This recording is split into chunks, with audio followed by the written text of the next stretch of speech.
Welcome back to Pop Culture. I want to talk about your first assignment.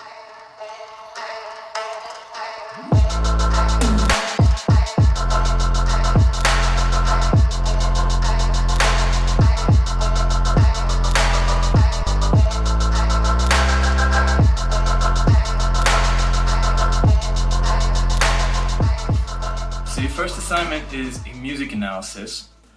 In terms of setup, 2 to 3 pages, double spaced. I would usually encourage you to use 12-point font, Times New Roman. I know people ask about that a lot.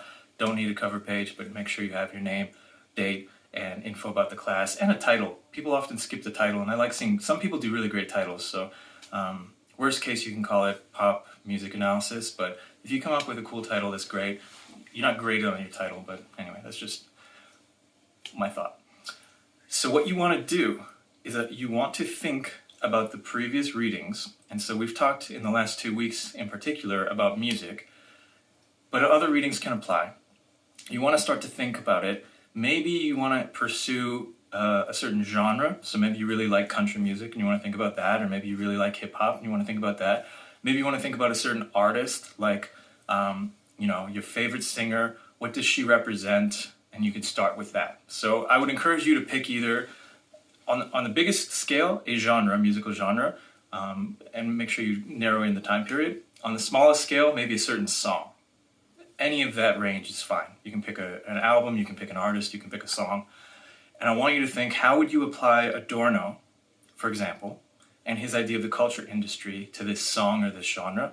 Or, you don't have to do Adorno, you could do Paul Gilroy, for example, and you can ask, how does this artist represent his or her race or his or her culture, and what is negotiated in that representation? So you might want to do that.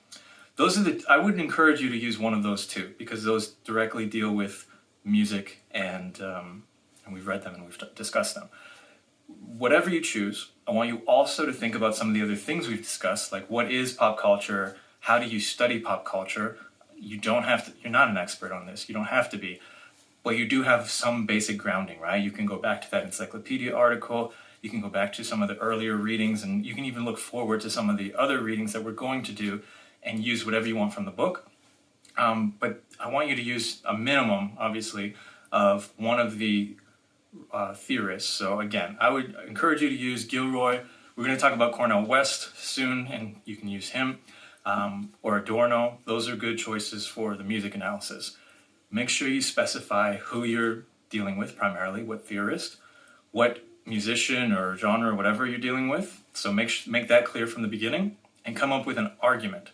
So it might be something like, the cover of The Message by this artist represents a change from countercultural to completely absorbed within the popular culture. And we can see this through the work of Adorno in the culture industry. That's just, off the top of my head. I obviously don't expect that to be a thesis statement, but you want to have a thesis statement that you're arguing that I will read, and then I'll read your supporting evidence, and then I will say to myself, yeah, that makes sense, I agree, or that person really didn't prove or support what they set out to prove, and so that's how you know you did better or worse. Obviously, I hope that you come up with a unique, interesting, creative argument that takes a theory from the class, applies it to something from your own experience in music. It can be something you love, something you hate. I encourage you to pick something that you're sort of passionate about one way or the other. Don't pick something that is blasé to you to begin with, because you won't be interested in writing it, and I probably won't be interested in reading it.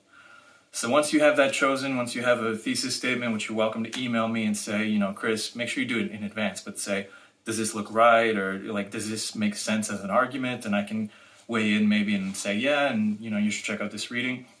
That's the other thing you need to do, is you need to make sure that you support with evidence whatever it is you're arguing. And I want you to do that. You can look at popular magazines like Billboard or Rolling Stone. These kinds of magazines are usually good for covering artists, but I definitely want you to find some peer-reviewed scholarship, which you can easily find from the library, the databases. And so if you were doing, let's say, Beyonce, for example, has actually been written about Beyonce that you should be able to find. So you want to make sure that you know, and I know, that you've covered what scholars have already written about Beyonce, and then you've made your own argument. if you're doing an artist that maybe just came out on the scene and is super new, and you know, you're so hip that you know this person before most people, you probably won't find scholarship on that person.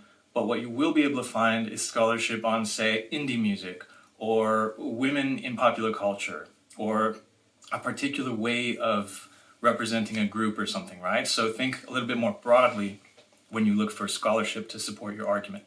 And that should appear, and there should be a few. So people always ask me how many, and it depends. But I don't know, let's say 5 sources, including your theory from the chapter or whatever excerpt you wanted to use from the reading. That's just a ballpark. What you want to do, like I said, is make sure you have the person that you're using, the theorist, the object that you're studying, so maybe a song, maybe an album, whatever, and then you have arguments that are supported. Not a big thing because it's going to be 2 to 3 pages plus works cited. I'd like you to use APA or MLA style, but you know, if you're really into Chicago or something, that's fine as long as you're consistent throughout. It's not a big deal. It's not a huge assignment. And your final assignment in the course is one that you build on an earlier assignment. So maybe you'll end up building on this. So keep that in mind. So save your sources and think, you know, I can only talk about this thing today in my assignment, but if I do this at the end of the course, I can add this and this because it'll be a bigger essay. So that you might want to do that. Welcome to work with people if you want to work with people. You're welcome to work alone if you want to work alone. Let me know if you have questions. I look forward to seeing these. I look forward to seeing the ideas first and the final product when it's due. Take care. Enjoy thinking through this. It should be fun. It should be somewhat difficult. You know, you should challenge yourself, but it should also be pretty fun. I mean, it's fucking popular culture. Like, you could be studying the most boring equations right now, but instead you're studying your favorite band maybe. So keep that in mind too. Look forward to talking to you soon. Bye.